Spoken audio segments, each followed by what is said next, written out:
Welcome back. You're still watching Morning Live. Now it's time for an update on the arts landscape and other related industries. Here's Tumi Sedumedi with today's edition of the Art Bulletin.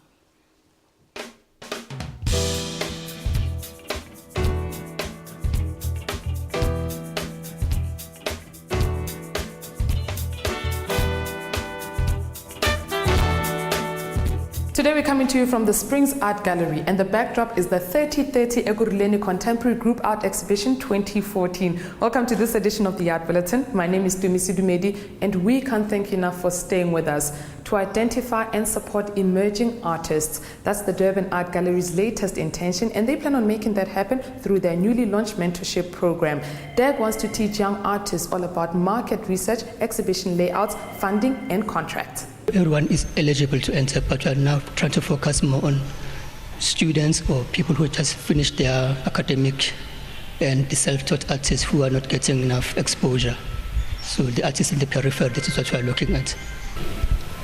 To exhibit here for me is a privilege. I'm so excited and I'll get so much exposure. My work investigates the issues of class and power, so I'm inspired by my close proximity to working class people in the township because I'm in the township. My work is an investigation of class in South Africa, where I meditate on the ideas of inequality between society. Yeah, it's quite a privilege, and I feel honored to be exhibiting at Durban Art Gallery because it's a major gallery, and it marks my first mark on my career as a professional artist. Top trend analyst Nicola Cooper will conduct workshops on important trends that will significantly impact the fashion season ahead. The ongoing series of Flux Trends open sessions takes place at the Fine Ice Hotel at Melrose Arch on Wednesday. The open session's really going to be based about specific fashions and why they exist, who are the innovators and influencers, and how do we see them and where do they hang out. Generally, Dion will cover the sort of broader spectrum of trends, what is happening on a technological perspective and what's happening politically. And however, I unpack it into a fashion sense, and this is really directed at fashion directors or fashion designers who want to know what's happening in the trends around the world, or visionaries who want to know how this is going to roll out in terms of this specific trend in South Africa, or buyers. So it's really much directed at the people who are at the forefront of the fashion industry to understand where trends come from, and of course the types of consumers and individuals or innovators and influencers that are going to adopt these trends and push it forward into a mainstream trend. This year's eco-friendly Nokia Rise and Shine Music Festival will see performances by, among other artists, Bongiswe Mabandla, Desmond and the Tutus, Michael Lohman and Jeremy Loops. The festival takes place on the 29th of March at the Sandton Central Park in Johannesburg. We raise trees by having people attend the festival. We source a lot of natural and organic foods and drinks, and it's just a healthy, beautiful day out in the park, starting with the 9 a.m. yoga session. It's just proven to be a platform that people can, doing things together and in the right way, people can really accomplish things. So we've raised 136 trees just from the events last year, and we're going to continue to raise some more as of next week Saturday. We're in the middle of Sandton CBD, which is pretty unexpected. It's a brand new park, courtesy of Johannesburg City Parks, and it's just a really good way to spend a day. The talented and creative Sean Bovum uses costumes, choreography and a sharp cast to bring to life the music of British rock band Queen in his production titled Queen at the Ballet. Johannesburg will get a chance to see the energy-loaded stage hit at the Joburg Theatre from Wednesday until the 13th of April. I suppose everything that is put into the show.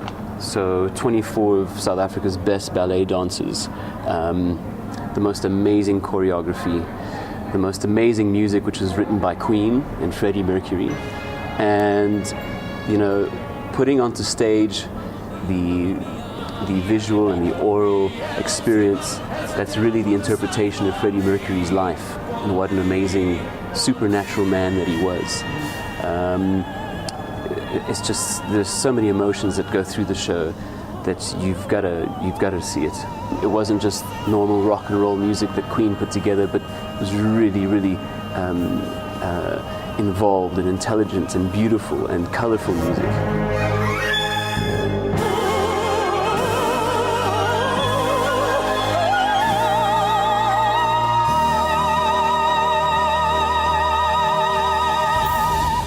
On Wednesday, the Cape Town International Jazz Festival will host a public debate on music policies at the Cape Townian Hotel as part of their ongoing skills and development program.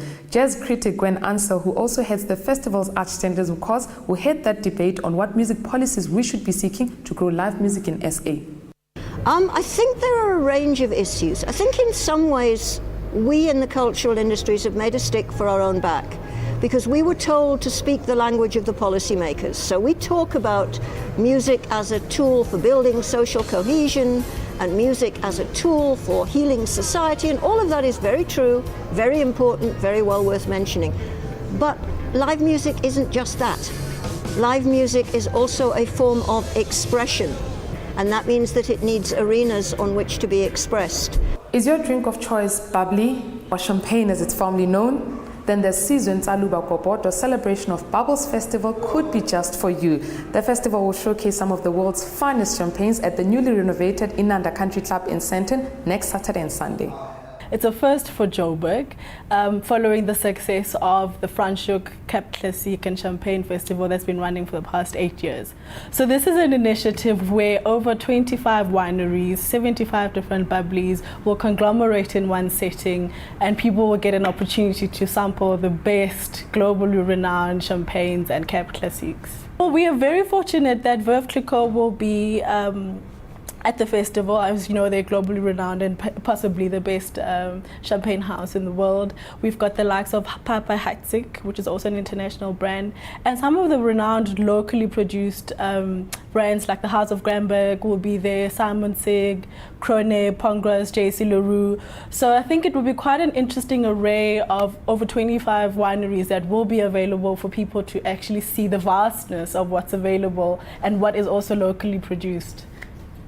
The National Arts Council is currently engaging with art practitioners who are seeking funding for 2014 in the areas of literature, craft and visual arts. The NAC is also engaging with members of the arts industry and the public who would like to nominate suitable candidates for their advisory panels.